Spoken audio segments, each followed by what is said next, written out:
Robert Altman's 1994 ensemble piece, Ready to Wear, follows the interwoven narratives of an eclectic cast of characters that have descended upon Paris for Fashion Week.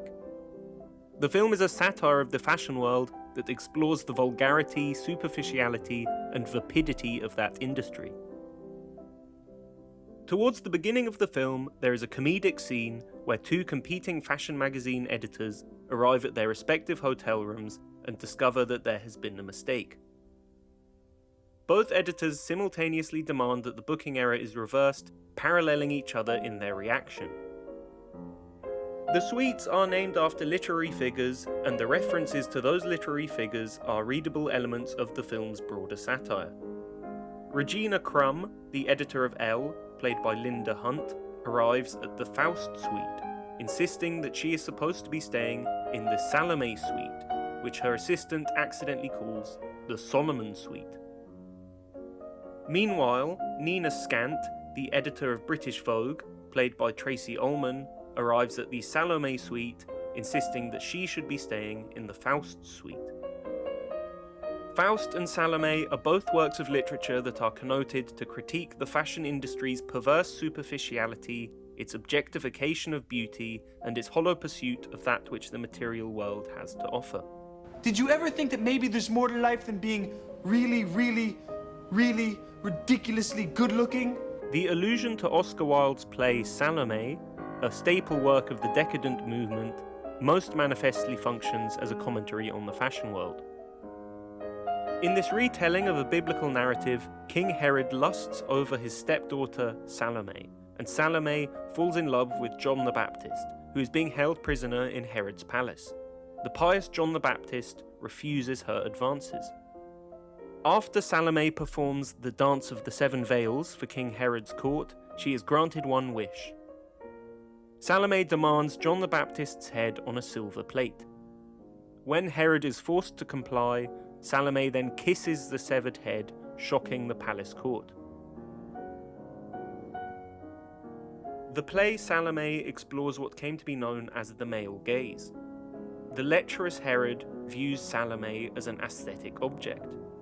In turn, Salome objectifies John the Baptist, obsessing over the minute details of the saintly prisoner's physicality. John the Baptist, by refusing to be sexually objectified, juxtaposes the decadence and worldliness of Herod's court.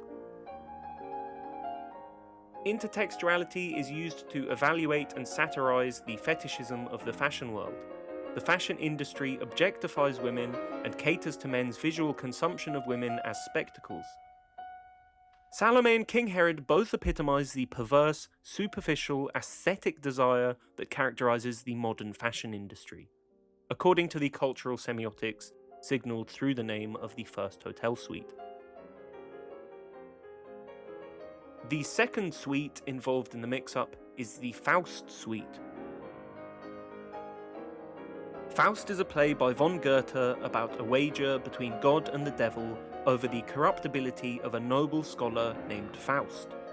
Faust makes a deal with the devil to trade his soul for ultimate earthly pleasure and unlimited knowledge.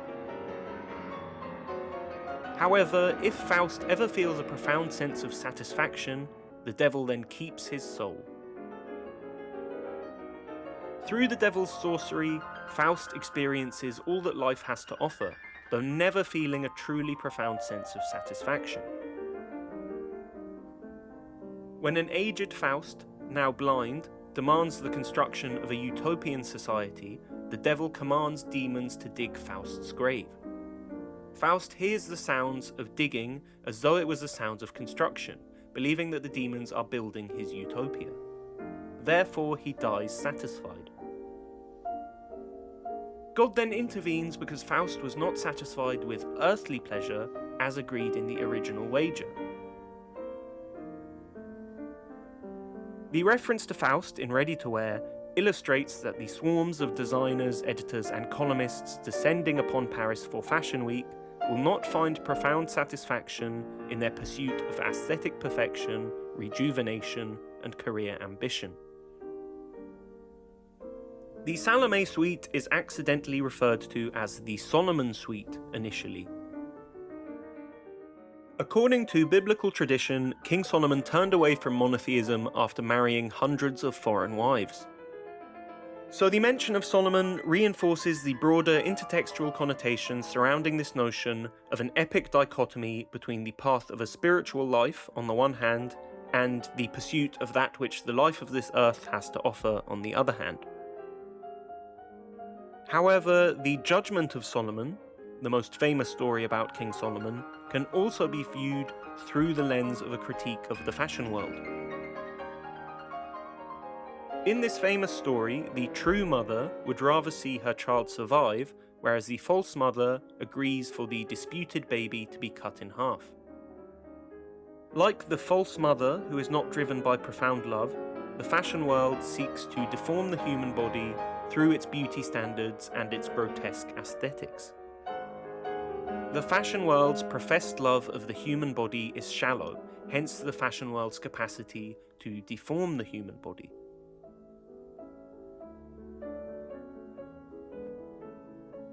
Let's have a closer look at how cinema is used to present and obscure the intertextual gesture. The scene stands out as being more comedic than the rest of the film. Both incidents happen concurrently, cross-cutting between both suites on the beats of each side of the narrative, creating an amusing and absurd tone that evokes a comedy of errors.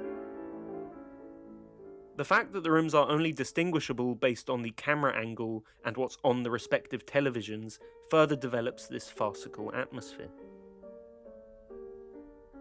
When the mix-up is resolved, the cinematography seems to directly draw from slapstick comedy. The hallway shot resembles a Charlie Chaplin film. However, this tonal shift disguises a highly developed, culturally coded hermeneutic gesture that, below the surface of the scene, provides an in-depth satirical perspective surrounding the fashion industry.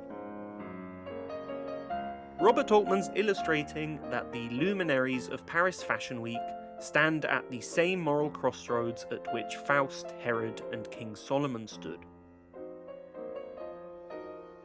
The literary references suggest that the superficial glamour of the fashion industry does not remove mankind's moral imperative. It's the concept that a photo might steal a part of your soul. The intertextuality presents that moral imperative as a dichotomy between materialism and spirituality, two things that the fashion world attempts to possess simultaneously, despite their incompatibility. Please let me know what you think, and don't forget to like and subscribe. I've got loads of videos on my channel. This is the second video that I've made about a Roger Altman film so far. There is already one about his 1973 neo-noir film, The Long Goodbye. Thank you for watching. What suite is Nina Scant in? The Solomon Suite. Solomon. You mean the Salome Suite? The Salome Suite. That's the suite that I'm supposed to be in. Well, this is your suite. No, this is not my suite. This is the Faust Suite. I'm supposed to be in the Salome Suite.